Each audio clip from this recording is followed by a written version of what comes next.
السلام علیکم ورحمۃ اللہ وبرکاتہ۔ اعوذ باللہ من الشیطان اللعین الرجیم، بسم اللہ الرحمن الرحیم۔ الحمد للہ الذی کان موجودا قبل حدوث الاشیاء ویبقی بعد فناء الاشیاء، تفرد بالاولیۃ والقدم ووسم کل شیء ما عدا بالفناء والعدم، كما قال ذا شان كل شيء هالك إلا وجهه وكل نفس ذائقة الموت، وقال كل من عليها فان ويبقى وجه ربك ذو الجلال والإكرام، والصلاة والسلام على أشرف الأنبياء والمرسلين حبيب إله العالمين بالقاسم محمد اللهم صل على وعلى أهل بيت الطيبين الطاهرين المعصومين المظلومين، ولعنة الله على أعدائهم أجمعين من اليوم إلى قيام يوم الدين، آمين يا رب العالمين۔ أما بعد، أوصيكم ونفسي بتقوى الله إن الله يحب المتقين۔ اپنے نفس کو اور آپ تمام حضرات کو تقوی الہی کی وعظ و نصیحت کرتا ہوں۔ تقوی الہی بہترین زاد راہ ہے اور بہترین سرمایہ نجات اور حیات ہے۔ ہم سب کو چاہیے کہ اپنی زندگی کو تقوی الہی کے زیر سایہ گزاریں۔ اسی میں سکون ہے، اسی میں صحت ہے، اسی میں کامیابی ہے۔ تقوی الہی یعنی اللہ کی راہ پہ چلنا، اللہ کو حاضر و ناظر سمجھنا، واجبات کی ادائیگی کرنا، حرام سے بچنا، جو کام بھی کر رہے ہیں اس میں خدا رسول کی رضا دیکھنے کی ضرورت ہے۔ ہم جو کام کر رہے ہیں اگر خدا رسول کی رضا ہے تو اسے کرنا چاہیے، اور اگر خدا رسول کی رضا نہیں ہے تو اسے نہیں کرنا چاہیے۔ جس کام میں خدا رسول کی رضا ہوتی ہے اس میں ثواب بھی ملتا ہے اور اس کام کے کرنے میں جزا بھی ملتی ہے، اور انسان اس کام کو بجا لانے کی وجہ سے اللہ رسول کی نگاہ میں عزیز بھی ہوتا ہے، محترم بھی ہوتا ہے۔ ظاہر سی بات ہے، خدا کے بندے ہیں تو خدا کی راہ پہ چلنا چاہیے، خدا کی نے جو چاہا ہے اس راہ پہ ہمیں ثابت قدم رہنا چاہیے۔ اس لیے بنانے والا بہتر جانتا ہے کہ ہمارے لیے کیا فائدہ ہے اور کیا نقصان ہے۔ تو خدا نے جن چیزوں کا تقاضا کیا ہے ان چیزوں کو ادا کریں، اور جن چیزوں سے خدا نے روکا ہے ان کاموں سے ہمیں دور رہنے کی ضرورت ہے۔ بعض مرتبہ یہ ہوتا ہے کہ ہم مصلحت کو نہیں سمجھ پاتے، ہم موقع اور محل کو نہیں سمجھتے، لیکن خدا نے جو کچھ بھی واجب قرار دیا ہے وہ مصلحتوں کا بھی جاننے والا ہے اور موقع و محل کا بھی جاننے والا ہے۔ اس نے ہر نماز کا جو وقت معین کیا ہے وہ مصلحت الہی ہے، اور ہمیں نماز کے وقت جو ہے خدا کی بارگاہ میں حاضر ہو جانا چاہیے، کہ وہ بہتر جانتا ہے کہ اس وقت ہمیں کہاں ہونا چاہیے۔ تو نماز کے وقت کی ہمیں اہمیت دینا چاہیے کہ نماز کو وقت پہ بجا لائیں تاکہ اس سے اور زیادہ قریب ہو سکیں، اس کی نگاہ میں اور زیادہ عظیم ہو سکیں، اس سے اور زیادہ قریب ہو سکیں، اس کی رحمتوں اور برکتوں کو اور حاصل کر سکیں۔ تو نماز جمعہ میں تقوی الہی کی دعوت دی جاتی ہے، وعظ و نصیحت کی جاتی ہے۔ یہ بیداری کے لیے ہوتا ہے، یہ ثابت قدمی کے لیے ہوتا ہے، یہ حوصلہ افزائی کے لیے ہوتا ہے۔ اس ہفتے کی جو مناسبت ہے وہ پہلی سفر جو کہ کل پہلی سفر ہوگی، آج تو 30 محرم ہے، پہلی سفر کو جو ہے اسیروں کا قافلہ جو ہے وہ شام میں داخل ہوا ہے، اور جس وقت یزید کو یہ خبر ملی کہ اسیروں کے قافلے شام میں آ گئے، تو اس نے دمشق میں داخل ہونے سے پہلے قافلے کو شہر کے باہر رکوایا ہے، اور دمشق میں جہاں پر اس کی حکومت تھی، جہاں پر اس کا تخت و تاج تھا،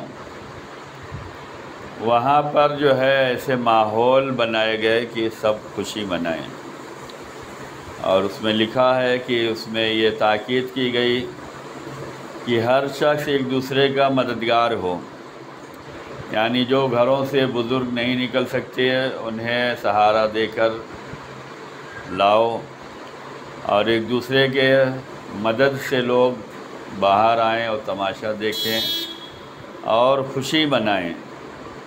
ہر ایک کو نئے کپڑے پہننے ہیں، ہر ایک کو ایک دوسرے کو مبارکبادی دینی ہے، ہر ایک کو ایک دوسرے کے ساتھ خوشی منانا ہے۔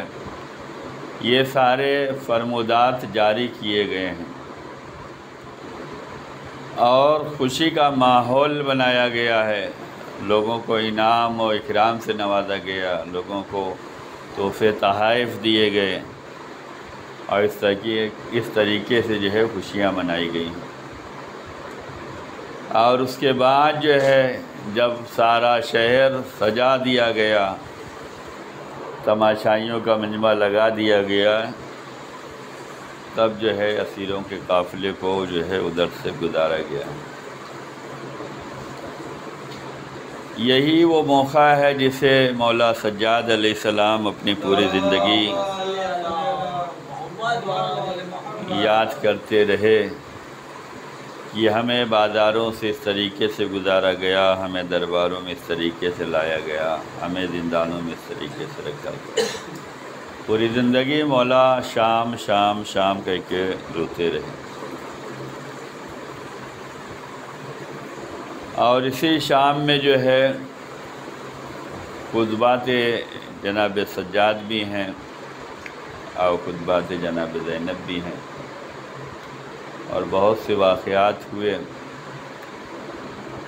کہ جن کا ضمیر زندہ تھا، جن کا ایمان زندہ تھا، جنہوں نے اہل بیت اطہار علیہم السلام کی عظمتوں کا اقرار کیا تھا، ان لوگوں نے بھی جو ہے دربار یزید میں امام حسین علیہ السلام کا ساتھ دیا۔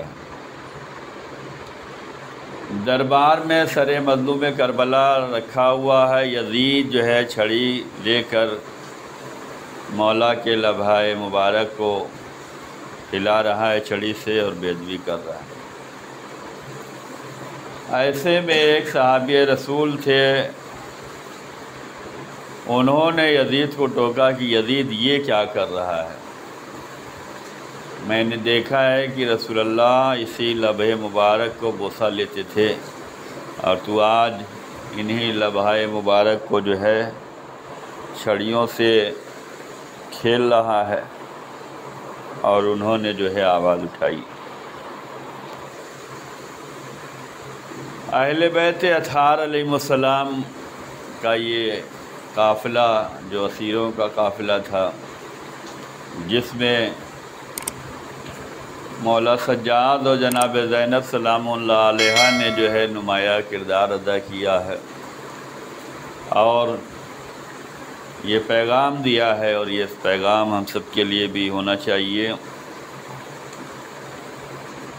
کہ بہتر طریقے سے جو ہے کربلا کو، مقصد اہل بیت کو، پیغام امام حسین کو زمانے میں رکھنا چاہیے، اور یہ خوف اور یہ ڈر نہ رکھیں کہ یہاں کوئی اپنا نہیں ہے، یہاں جو ہے کوئی چاہنے والا نہیں۔ دربار شام میں کوئی اپنا چاہنے والا نہیں تھا۔ دشمن جہاں سے قتل کے فتوے صادر ہوئے، جہاں سے حکم جاری ہوا، بیعت کا مطالبہ جہاں سے ہوا، جہاں سے سر مظلوم کربلا کے سر و تن میں جدائی کا فرمان جاری ہوا، اسی دربار میں جناب زینب و جناب سید سجاد نے مولا حسین کے پیغام کو بھی پہنچایا ہے اور اسلام کی صحیح تعلیمات بھی پہنچائی ہے۔ تو یہ واقعات ہم سب کو حوصلہ دیتے ہیں کہ جہاں بھی موقع ملے کربلا بیان کرنے کی ضرورت ہے۔ اب کا وہ دور آ چکا ہے کہ جہاں ہم لوگ کربلا کو یاد کرتے ہیں، کربلا زمانے کو بتاتے ہیں، کربلا کا حقیقی پیغام پہنچاتے ہیں، تو وہیں وہ لوگ جن لوگوں نے اہل بیت کا ساتھ نہیں دیا تھا وہ لوگ بھی اب کربلا کو اپنے اعتبار سے بتاتے ہیں۔ اور یہ لڑائی، یہ نظریاتی اختلاف ہمیشہ سے تھا، اب کے دور میں نظریاتی اختلاف زیادہ ہو گئے اور اب جو ہے پہلے کی لڑائی تیر و تلوار کی تھی، اب کی لڑائی نظریات کی ہے، اب کی لڑائی عدالت کی لڑائی ہوتی ہے، اب کی لڑائی فوجداری کی لڑائی ہوتی ہے، اور جس میں دیکھنے میں آ رہا ہے کہ پڑوسی ملک میں ایسے قانون پاس کیے جا رہے ہیں کہ ٹائٹل تو بڑا اچھا ہوتا ہے لیکن اس ٹائٹل کے اندر جو مضمون ہوتا ہے وہ فتنوں سے بھرا ہوتا ہے۔ ٹائٹل تو یہ دیا گیا کہ ناموس صحابہ کا بل آیا ہے، لیکن اس میں جو ہے صحابی ہر ایک کو بنا دیا جاتا ہے۔ اب وہ لوگ یہ چاہتے ہیں کہ کسی کو برا بھلا نہ کہا جائے، جبکہ قرآن اور تاریخ گواہ ہے کہ ہمیشہ اچھوں کو اچھا کہا گیا ہے، بروں کو برا کہا گیا ہے۔ جہاں آدم جیسے نبی اور خلیفہ کو مانا جاتا ہے، وہیں جناب آدم کے مقابل میں آنے والے شیطان پہ لعنت کی جاتی ہے۔ جہاں جناب ابراہیم پر درود و سلام ہوتا ہے، ان کو مانتے ہیں، وہیں جناب ابراہیم کے مقابل میں آنے والے نمرود پر جو ہے نفرین ہوتی ہے، اظہار بیزاری ہوتی ہے، اظہار نفرت ہوتی ہے۔ جہاں جناب موسیٰ علیہ السلام کا تذکرہ ہوتا ہے اور ان کی نبوت اور ان کی کتاب پر یقین رکھا جاتا ہے، ایمان رکھا جاتا ہے، وہیں جناب موسیٰ کو ستانے والے فرعون سے اظہار بیزاری ہوتی ہے۔ تو یہ پورے قرآنی فارمولہ ہے اور تاریخی فارمولہ ہے، یہاں پہ سب لوگ ساتھ رہتے ہیں، لیکن رسول کے بعد جو ہے کچھ لوگوں کو بچانے کے لیے جو ہے لوگ اس فارمولے کو چھوڑ دیتے ہیں اور یہ کہنے لگتے ہیں کہ وہ خطا اجتہادی ہو گئی، لہذا ہم کچھ نہیں بول سکتے۔ بھئی جو رسول اللہ کو کلمہ آپ نے پڑھا ہے تو رسول اللہ سے جس نے جنگ کی ہے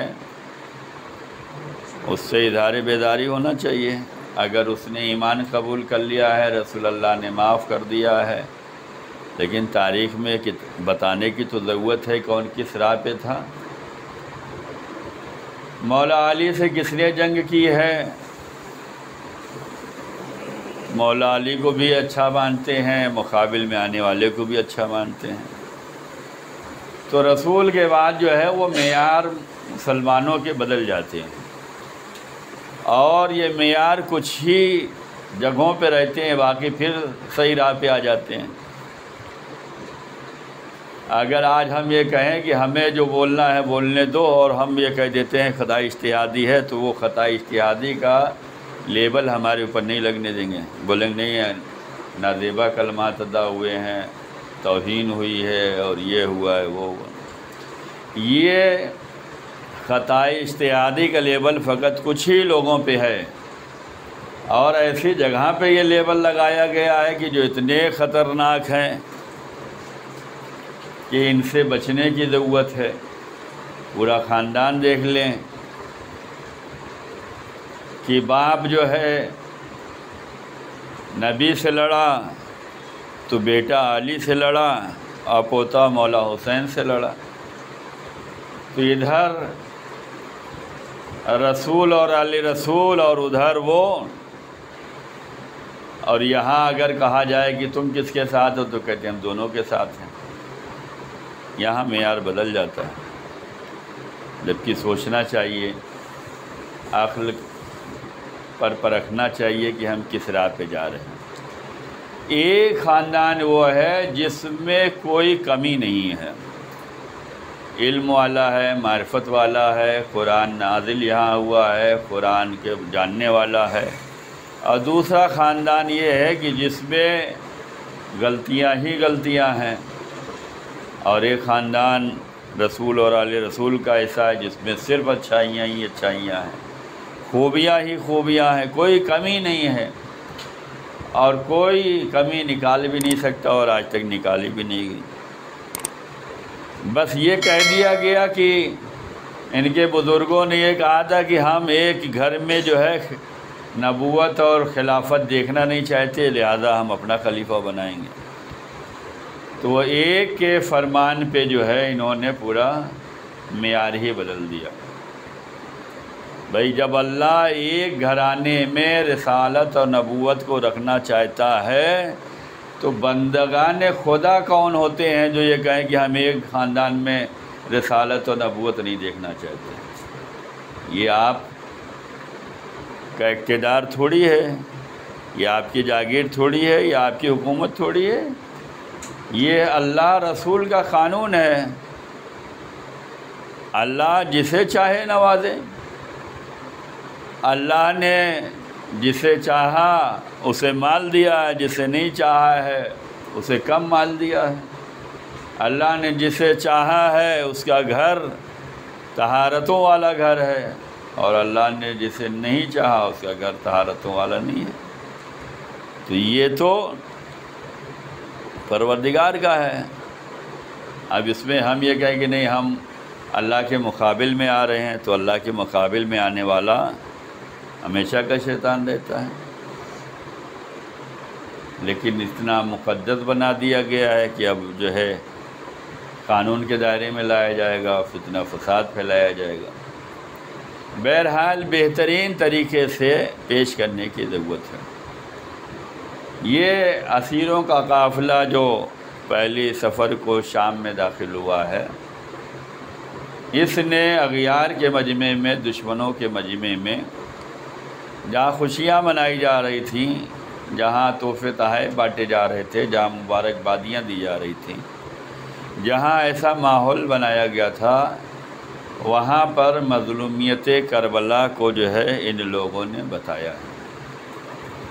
اور یہ مظلومیت کربلا